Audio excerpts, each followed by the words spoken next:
0710 local time, 31 hours after starting its mission from the continental United States.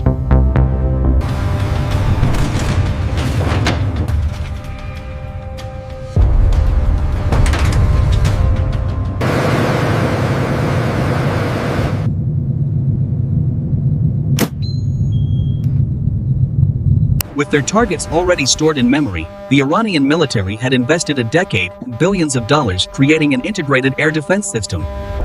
Designed to protect its most crucial assets.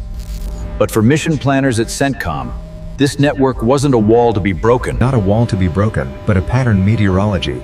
A digital storm that must be navigated by an aircraft that convinces the radar that it doesn't exist.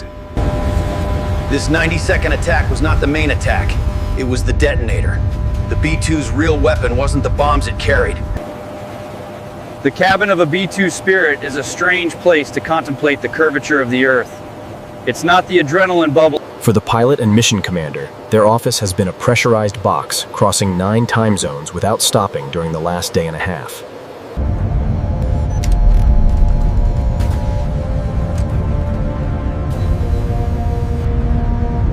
Pilot moves in his seat. The sheepskin cover does little to relieve the pressure sores that are an inevitable consequence of a mission over 30 hours.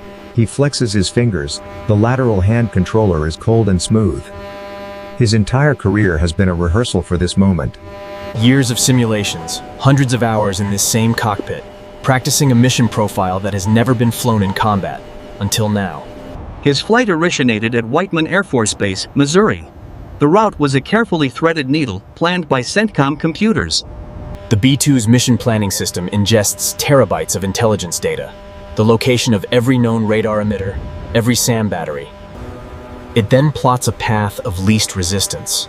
It's not a straight line, it's a serpentine and constantly changing route. An air defense network that cost a nation billions becomes for the B-2 a set of digital inconveniences that are politely bypassed.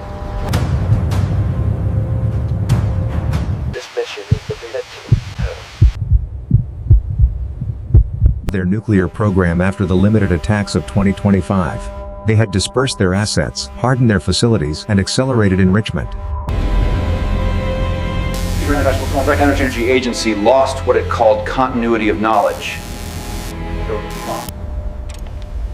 Iran was now less than a week from a potential nuclear threshold. The goal tonight is not the nuclear program itself, not yet. The target is the delivery system. The dozens of launch sites for armored ballistic missiles scattered across the Iranian plateau, many of them built within mountain slopes. Operation Epic Fury is designed to take them off the board permanently. But Iran is not a defenseless nation. Its military operates an integrated and layered air defense system. Further in, there are S-300 missile batteries, capable of reaching targets hundreds of kilometers away. And at the heart of the network, guarding the most sensitive sites, is the Tor M1 mobile air defense system. The Tor is an autonomous hunter-killer. A single-tracked vehicle carries the radar, the computers, and a battery of 8 vertical launch missiles.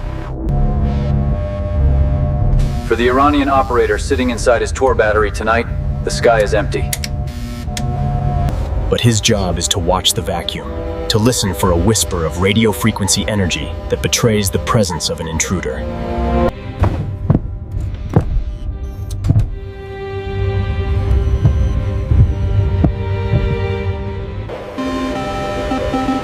The initial point, the moment the aircraft ceases to be a transport and becomes a weapon. There is no new sound, no change in the behavior of the aircraft, only a silent change of designation. The B-2 is not just a unique aircraft on a unique mission, it is the opening move in a theater-wide campaign.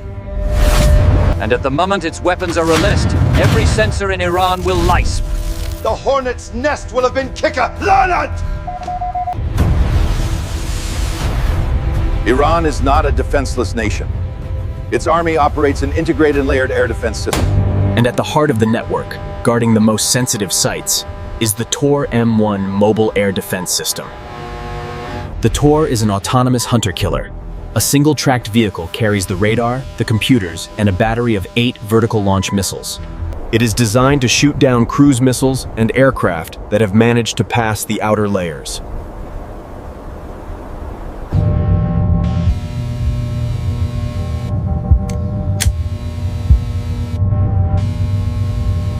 His job is to watch the vacuum, to listen for a whisper of radio frequency energy that betrays the presence of an intruder. He is a professional and his weapon is capable. The B-2 pilot makes a final check. The screens show the aircraft, a small white chevron, approaching a box marked in red on the map. The initial point, the moment in which the aircraft stops being a transport and becomes a weapon. There is no new sound, no change in behavior. Only a silent change of designation.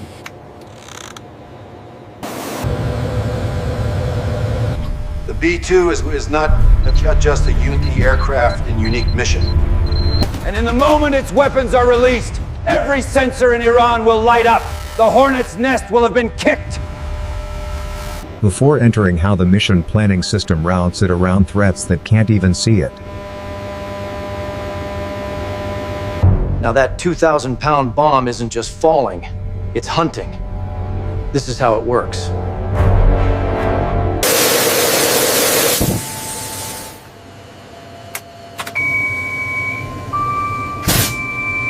"90 kilograms of pressure per square centimeter acts suddenly on the interior of the weapon bay.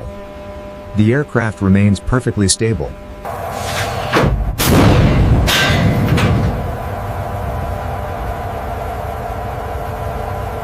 The bomb is a 2,000-pound general-purpose Mark 84 equipped with a tail kit. The tail kit contains an inertial navigation system and a GPS receiver.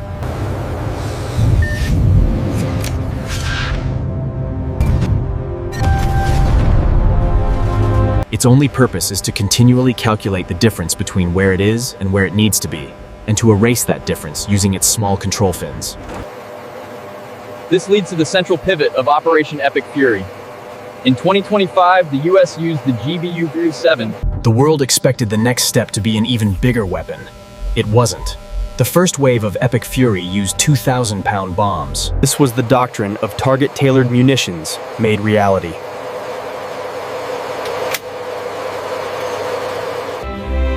The everyday analogy for this isn't military. It comes from a workshop. A master carpenter would... The sledgehammer is undoubtedly more powerful, but it's the wrong tool. The Pentagon was choosing the finishing nail, not the railroad spike. The 2,000-pound JDAM was exactly the right tool to destroy an armored missile launcher. Later, miles below, inside a reinforced concrete bunker, an Iranian Tor M1 crew fixes their eyes on their screens.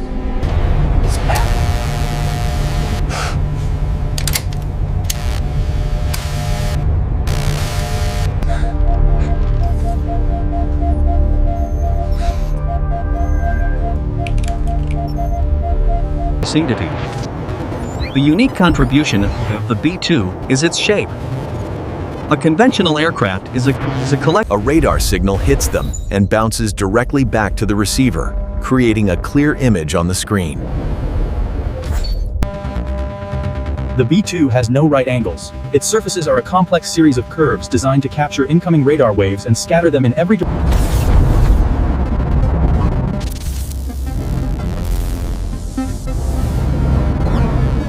Where is it? There's nothing here. The B-2 is the ultimate gaslighter.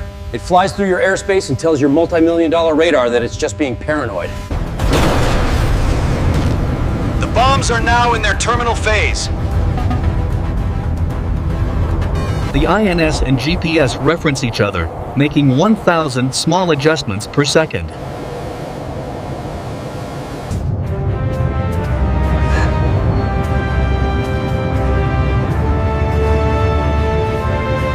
Its mission is over, but the next problem has just begun. The bombs are seconds from impact. They made it through. Impact. And flying directly into that alarm from a different direction is the second wave, a formation of Israeli F-15 fighters. They are not stealth, and the hornet's nest is about to be kicked. Engaging target. Hamle. A conventional aircraft is of flat surfaces and right angles. The B-2 has no right angles. Its surfaces are a complex series of curves designed to capture incoming radar waves and scatter them in all directions except back to the receiver. It simply convinces the radar that there is nothing there to see. Its leading edge is covered with a radar-absorbent material that acts like a sponge, absorbing the radio frequency energy. The B-2 is the ultimate gaslighter. It flies through your airspace and tells your multi-million-dollar radar that it's only being paranoid. It simply convinces the radar that there is nothing there to see.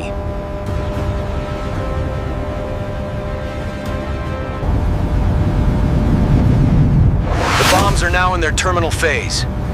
They fall at nearly the speed of sound. The INS and GPS reference each other, making 1,000 small adjustments per second. The B-2 is already turning, its long and elegant bank taking it back toward the quiet and empty skies from which it came. Its mission is finished, but the next problem has just begun. The bombs are seconds from impact. Flying directly into that alarm from a different direction is the second wave, a formation of Israeli F-15 fighters. They are not stealthy. The first JDAM hits the reinforced concrete door of a ballistic missile garrison near Isfahan. 2,000 pounds of steel and explosives traveling at 270 meters per second. The bomb's fuse is set with a delay. It penetrates 9 meters of rock and earth before detonating. Throughout Iran, the same scene is repeated. Inside the Torm 1 bunker, chaos erupts. The operators screen, previously clean. But these are not radar contacts. They are seismic alerts and acoustic detections cascading through the data link from remote sensors. Switch to active exploration. Get a target. Get anything. The powerful phase array radar of the Tor comes to life, pumping kilowatts of energy into the sky. A new symbol lights up on his screen, a small diamond with the letters TOR. Locked on. Engaging target. His radar warning receiver is screaming. The Tor battery has just announced its exact location to everyone in the sky. Tally, engaging now. Mission isn't to attack the Tor. His objective is the Minsadhe Research Complex, a place intelligence believes is central to the nuclear program. But getting there requires crossing a valley, now guarded by an air defense system that is very angry and very active. This is where the CAD doctrine comes in, the suppression of enemy air defenses.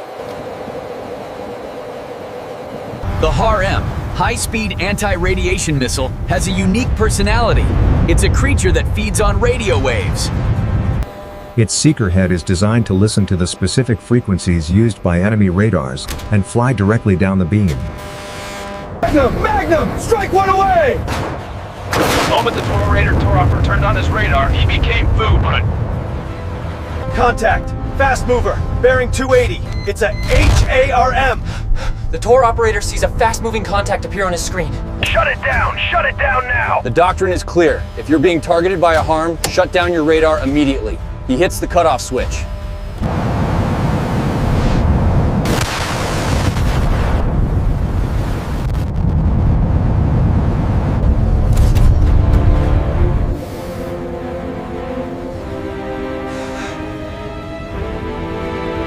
Now they're playing a deadly game of cat and mouse. The Iranians are blinking their radars. Steady, waiting for the next sweep. Turning them on for just a few seconds to get a snapshot of the sky, then turning them off before a harm can kill them. For the Israeli pilots flying into this blinking and flashing web, the danger is now invisible, but it's more present than ever.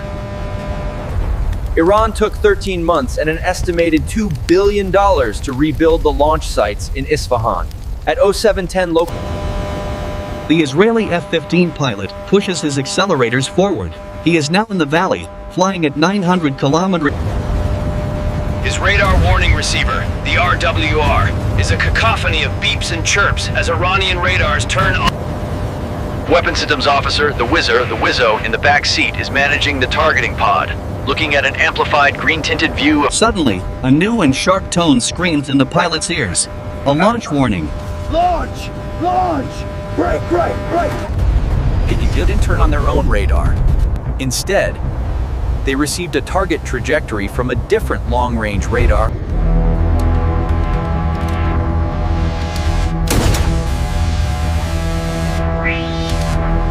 Target locked. 1, 3, fire!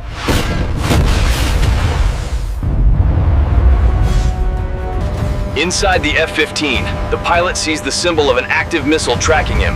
His automated defense systems deploy. Breaking! 9 Gs! Deploying chaff! A cloud of chaff, small strips of aluminum designed to create a false target. The airframe bears 9 times the force of gravity. The missile detonates 300 meters away, a bright white flash against the brown mountains.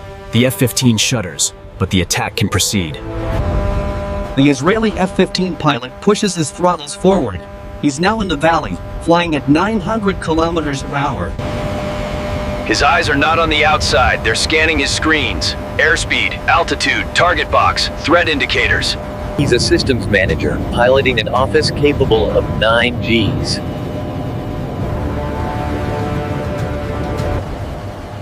His weapons systems officer, in the Wizzo, in the back seat, is managing the targeting pod, looking at an amplified, green-tinted view. Suddenly, a new and sharp tone screams in the pilot's ears. A launch warning. The Tor battery crew had learned. Wait. 1, 3, fire!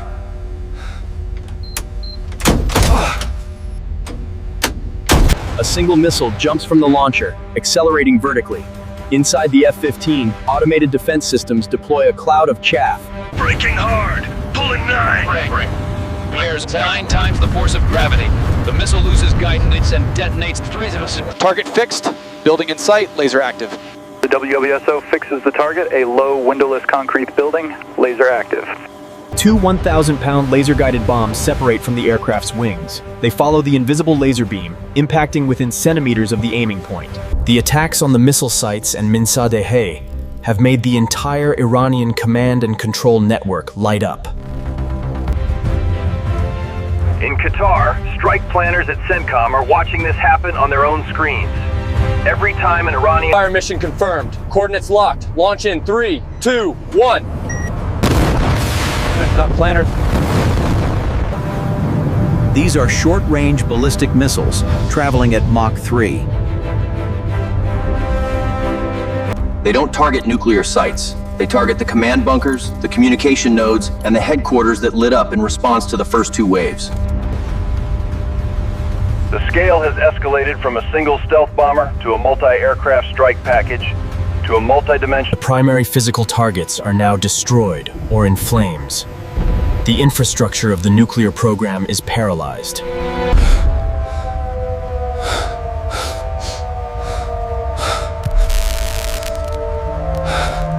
It's an idea. Can you really bomb an idea into submission?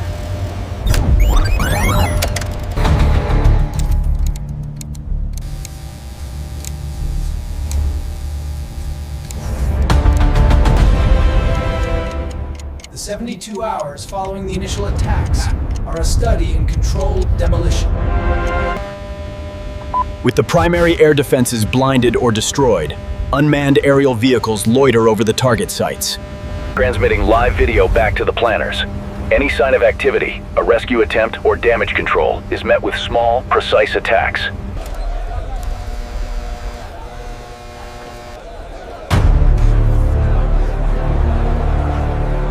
More than 300 separate points of interest were targeted, from massive industrial complexes to individual command and control vehicles. But knowledge is harder to hit than concrete. The second phase of Epic Fury was digital, a cyber barrage targeting the very memory of the program. Get the backup online, now! For Rahimi, the screens didn't go black. They went silent. As the sun rises over the Atlantic, the B-2 is finally approaching home. It has been 32 hours since takeoff. Spirit 01 on final, 3 green, gear down and locked. A lifetime spent in a cockpit for a mission that lasted a split second in the history of a nation. The Ghost returns to the hangar. The mission is complete, but the world it left behind is forever changed. He steps out into the Missouri morning. The 36-hour stare is the only medal he'll wear for this mission.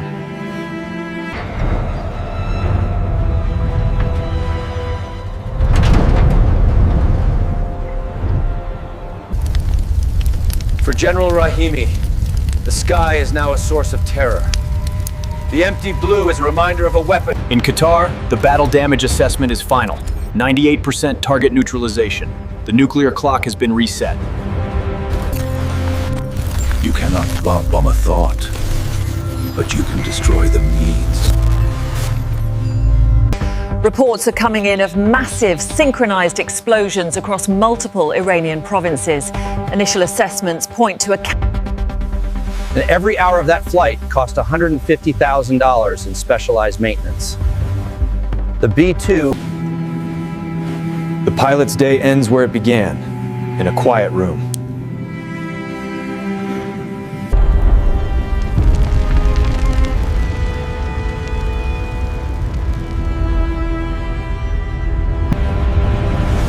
This is the Ghost Doctrine, a war won before the enemy knew it started. A victory. The US didn't send a diplomatic cable. They sent a message that traveled at Mach 0.8 and Operation Epic Fury was not a war of conquest, it was a war of permission. The US was simply revoking Iran's permission to be a nuclear power. now, the weapon becomes a man again. But the B-2 does not sleep. It waits. It is always 36 hours away from anywhere on Earth.